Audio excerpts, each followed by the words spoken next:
Hindi kailangang magpaalam ng Pilipinas sa China kung pupunta sa Sandy Cay dahil malinaw na bahagi ito ng teritoryo ng Pilipinas.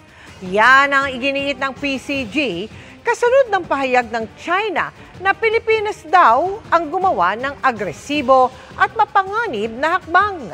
Nakatutok si Jonathan Andal. Inilabas kanina ng Chinese Embassy ang video na ito ng bersyon ng China Coast Guard sa pambobomba nila ng tubig sa barko ng BFAR sa Sandy Cay nitong Miyerkules. Sa video, iginit ng China na ang barko ng BFAR ang lumapit ng delikado kaya nila ito binomba ng tubig.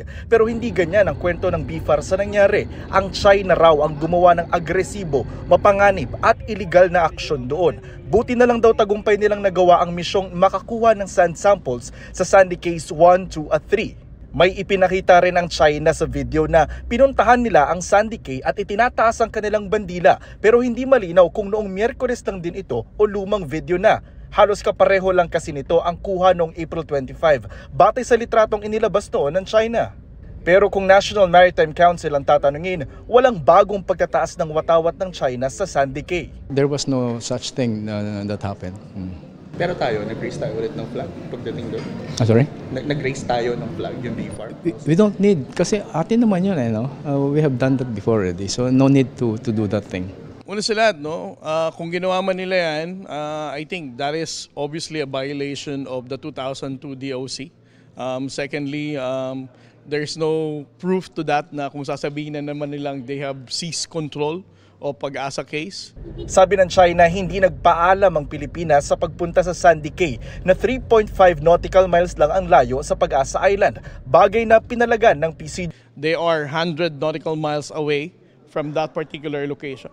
Hindi ko alam kung bakit tayo kailangan magpaalam sa kanila. What we did is a legitimate operation. Ang Pag-asa case falls within the territorial waters ng Pag-asa, meaning we have sovereignty over these waters.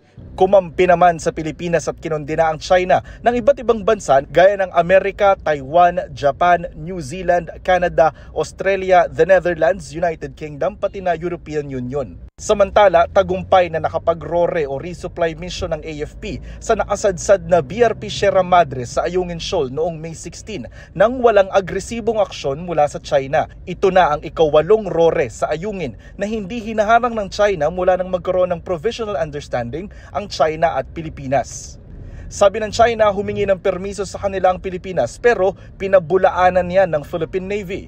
We need not seek permission from any foreign power, much more from one that has encroached into our EEZ. Para sa GMA Integrated News, Jonathan Andal, nakatutok, 24 oras.